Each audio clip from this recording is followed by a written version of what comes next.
Okay, so the first thing I want to discuss is bar carts. The bar carts, I feel they can oh my goodness, I don't know how to say this without offending people. That's why it's really hard to do these type of videos without offending others, but I'm just gonna say it. Bar carts can look very, very tacky in your home. I do feel that they had a huge following around like maybe 2018, and then now it's a little bit died down. But if I was to go to Home Goods, TJ Maxx, like I will still see bar carts being sold. And I mean, I think they're okay if you have like an Airbnb and you can offer like, it's like a little mini bar, but if it's in your house, I just don't see the purpose of it. I really don't. I don't know. It's just one of those things where it's like, do you need that much liquor in your house? Is that important? Like maybe you can just have it in a cabinet, and when it's time to have a drink, you can take whatever bottle you're going to drink for dinner or whatever out instead of having everything out in the open. It's kind of like a showcase. It reminds me of back in the day when our parents had like a cabinet filled with dishes that we couldn't touch, or knickknacks that we couldn't touch. It would just be like a huge cabinet of all that stuff, and it was just for looks. Some bar carts are just for looks, and they'll be like full bottles of wine and alcohol, whatever they put there, and it's not to be touched. I just don't think it's worth the money. Like, not only do you have to pay for the bar cart, you have to find space for it, and then you have to buy all the drinks and cups and little things that go with the bar cart, and it's expensive. It's very, very expensive. I know people are gonna come for me with this one because I feel like 98% of people own this, but I'm going to say it. Smart TVs or TVs in general. Now, I could be a little bit biased because I'm a minimalist, but hear me out. And I've been saying this forever, a projector takes up no space at all. When it comes to the smart TVs, or when it comes to TVs in general, you constantly have to replace them when a new one comes out. It's like my mom just replaced her smart TV. I think it was like 3 years old, and it died. And she did not touch it. It was on the wall. She did not touch it for 3 years. And the system just stopped working. Depending on what projector you're looking for and you get, the prices can be from high to low. Ours is like in the middle, but I just feel like smart TVs are just, they're a thing of the past. They're so bulky. I can just imagine if we had a TV there, my cat would be climbing it non-stop. And not to mention, like, we can't put holes in the walls here. So I think that's a good thing when landlords don't allow holes in the walls. It's one less thing that you have to patch up and worry about when you move. So I do like that fact that when we move out of here, we don't have to like take the TV down, take the wall mount, take the smart, what is that called? Like the little smart bars. What are those called? Stereo bars, I think. I'm so sorry. I'm not good with this like tech stuff, as you guys can see, but I feel that a smart TV is a thing of the past, and projectors are definitely the way to go because they're just so easy to move around. Say we were to watch something in the bedroom, we can just bring the projector in there. If we were going to, I don't know, somewhere for vacation, we can take the projector with us. If we're going to New Hampshire, we can just take it with us. Take the little cable for the projector, and that's it. Obviously, you do need internet, so don't get it twisted. You still need to pay for internet, but we don't have cable. There's no gadgets like that. Obviously, there's no DVD players to go with the projector, but I don't think anyone's watching or having DVD players anymore. So I don't know, when I see TVs or smart TVs, I just think like that's something you're gonna have to replace 2 to 3 years from now. Some people get lucky, not gonna lie, some people get lucky where their smart TV has lasted them a long time, which kudos to you. The people that I have seen in my life and the experiences that I've seen with smart TVs, I've never seen them last like 3 to 4 years. And those are like name brand, like Samsung, things like that. So I am de-influencing smart TVs. I feel like it's a thing of the past. We need to move towards something that's not as bulky and something that doesn't require 2 people to put up on the wall and you know, things like that. And also, do not get me started on this right here too. I want to add this in. This little portable wireless TV, stupid, absolutely stupid. For that price, a projector, it's 10 times smaller. You could put it in any room. I don't know. I know some people use this while cooking. I just like to listen to things. Like, I can't pay attention on what I'm doing, like chopping things while watching something. No. So I just feel like that whole portable TV thing, again, we're back in the past, bringing a big TV around. Another thing that I'm de-influencing is overpriced shampoo and conditioner. I have had family members that will pay or have paid $60 to $80 a bottle of shampoo and conditioner each. Absolutely insane. Now, I know drugstore shampoo and conditioner or drugstore hair care products get a bad rep because some people have this thing in their head where if it's cheap, then that means you get what you pay for. And that does apply to some things, but not everything. So for an example, I've been using Herbal Essence for about, I want to say like 4 years now. So ever since 2020. Yeah, I've been using Herbal Essence for a long time and I have no problem. Actually, my hair hasn't looked this healthy ever. My hair is finally bouncy. It doesn't look stringy. I didn't even brush it today. I just put it up and my hair looks 10 times better with using cheaper shampoos. I used to use expensive stuff when I had friends that would spend the money on that and I would try it out and I did not like how it made my hair feel. Make sure you check the ingredients. Not all cheap shampoo and conditioners are treated the same. The Herbal Essence one that I use, it's like sulfate free, things like that. So that's what I look for. Every hair type is different. If you like sulfate in your shampoo, go for it.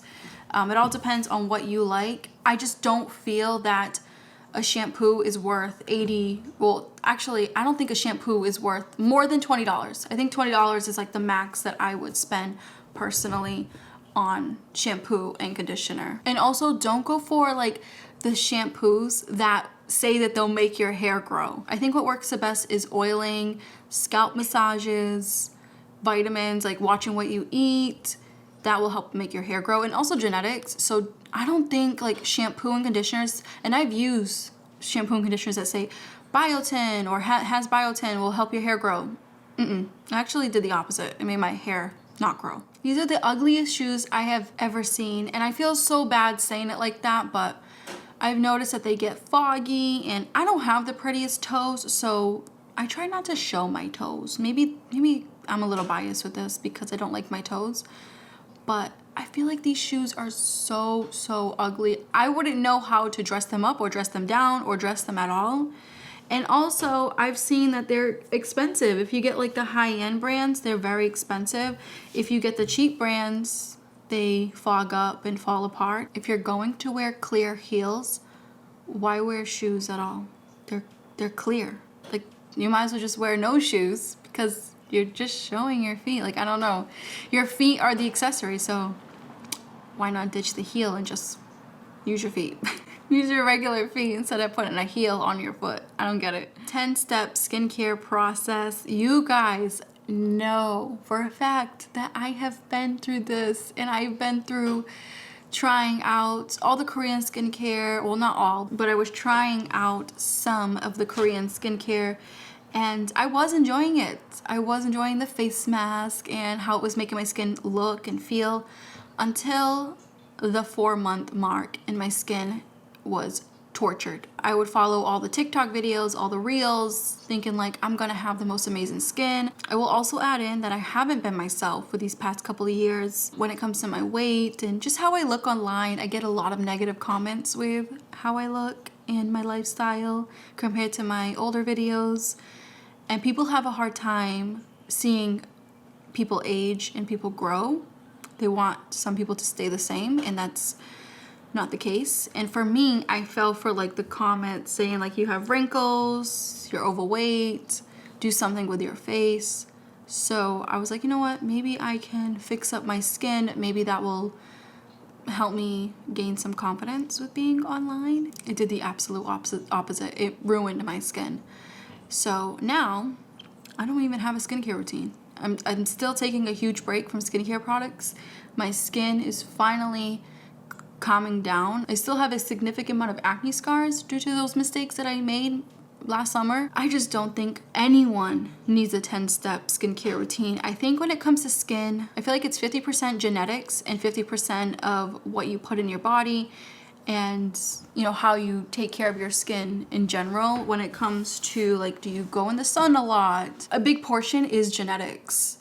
And I just don't think that a bunch of chemicals, dermatologists, like I know everyone and their mother is using tretinoin and retinoid, and the dermatologist I seen back in January or December, I forgot when, she just wanted to right away prescribe me tretinoin. Didn't bother talking about my skin. She actually talked down about my lifestyle, and she was like, just take tretinoin. I've seen horror stories with tretinoin, just like I've seen horror stories with Ozempic. So I just don't think some people need an entire lengthy skincare routine or an abrasive skincare routine. I like to think, for me, this is what helped me. I like to think of how people lived back in the day, back in like the early 1900s and way back, 1800s, around there. Skincare routines weren't a thing. And people were fine. People lived a normal life. I feel like acne has gotten worse throughout the years now because we've used too much. And our skin just doesn't like having a lot of product on it. Sorry, I have cat fur like all over my lip balm. Anyways, I am Deinfluencing. Having a lengthy skincare process or skincare routine, I know it could be fun, and there still are things that I would like to try, like the red light mask. I don't know if it'll do anything for my scars. I will not purchase that anytime soon because those are expensive, and your girl's got rent, gas, electricity, food, cat bills to pay. Those, like, having a red light mask is not important right now for me. Having a skincare routine is not important, and it's actually working better than having one. So I'm just focusing on paying my main bills because life is expensive. I don't need a bunch of products to try to make me feel better anymore. And not to mention, when you purchase these products, you also have to think that this is another bill that you have to keep up with. So if you have a 10-step routine and, just for an example, you add everything up and you go through all those 10 products every month, and that whole 10-step skincare routine costs more than $400.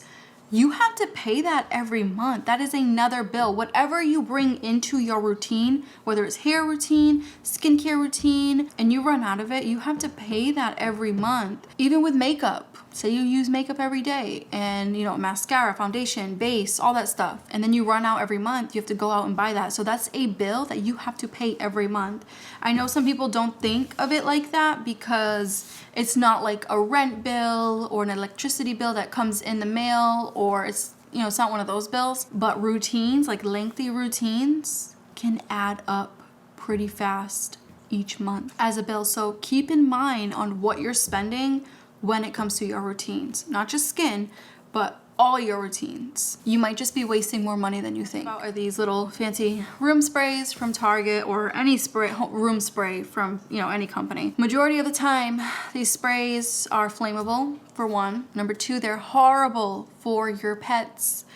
As you've seen in my arms, I have a cat, and he means the world to me. My cat has had a lot of health problems over the years, and he's still going strong, so I'm very proud of him. So when it came to those sprays that I was using, even though he was in the bedroom, this is when he was like a kitten, when he was in the bedroom, he was sneezing.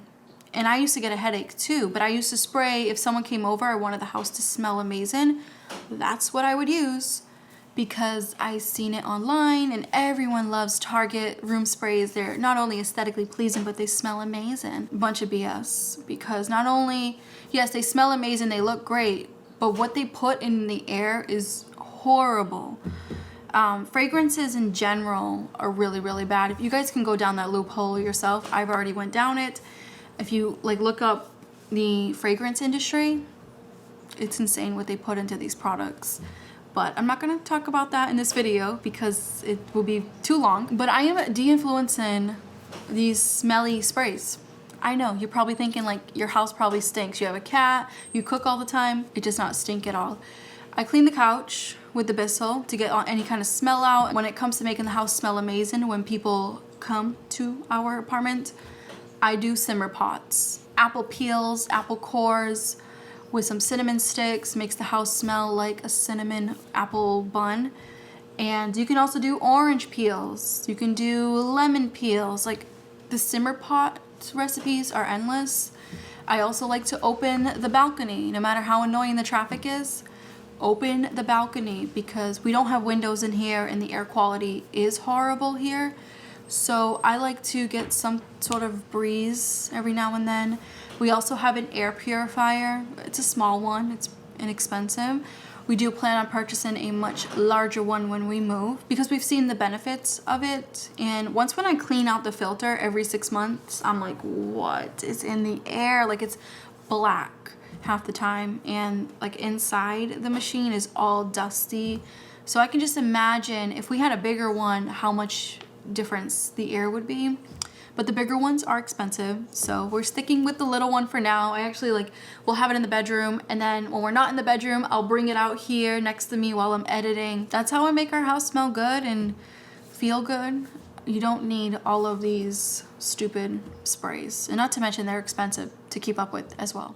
And the last thing is not much of a product, like a material item, but it's a food product, and that is the pink drink from Starbucks. Now, I know everyone was obsessed with this. I don't know if people are still obsessed with it. I'm not sure if it's a dupe because I've never personally tried this drink. Let me go get the dupe for you. Okay, so it's almost gone, so don't mind the somewhat empty bottle, but this is from Trader Joe's. It's the Power of 7 red organic juice beverage. This tastes like Starbursts, like the pink Starbursts, and what's it called? The watermelon Jolly Ranchers. That's what this tastes like. Sir, this is not for you. Yeah, this is 10 times cheaper and healthier. There's no crap ingredients. There's no added sugar. There is a lot of natural sugars in here, not gonna lie, because I mean, you have apple, cranberry, watermelon, elderberry, strawberry, and then you have beets and hibiscus tea. When we have guests over, we actually have a decent amount of these bottles in under the cabinet. So when we want them, we just put them in the fridge. They don't expire for a while. The bottle says it expires January 4th, 2026. So these last a while. There's also no preservatives. Like, everything is natural in this juice. And it smells like a dream. Oh my God. It smells like a juicy, fruity gummy bear. Like, it's so good. It's so good for you. Compared to having this drink, not only is it expensive, very wasteful too, because it comes in those plastic containers. I'm not sure about the ingredients with this, but it is Starbucks, so pretty sure the ingredients aren't going to be the healthiest. Yeah, like I said, this has no artificial flavors, no added sugar, no natural flavoring. It's just really, really good. I wanted to mention this. Again, not sponsored. But if you have a Trader Joe's near you, you will save money with this. So that's why I'm de-influencing the pink drink from Starbucks, because you can have this size. It has 4 servings, by the way. If you have an 8 fluid ounce bottle, you can have that pink drink for like a fraction of the price. This is $5 for this whole thing. And not only can you enjoy it, but other people in your house can enjoy it, because it's a pretty large bottle if you don't drink the whole thing by yourself, which sometimes is hard, not gonna lie, because it is delicious. But anyways, that is what I'm de-influencing for this video. Also, if you guys do want a part 3, let me know. Like, give me some popular products if you want me to check them out and see if I should de-influence them. I don't know all the popular products out there because I am in my own little bubble, so I don't really watch or I don't follow trends or anything like that. So sometimes I have no clue what's going on unless it just shows up on my feed. Let me know down below what products out there that are popular if you want me to check them out and de-influence them.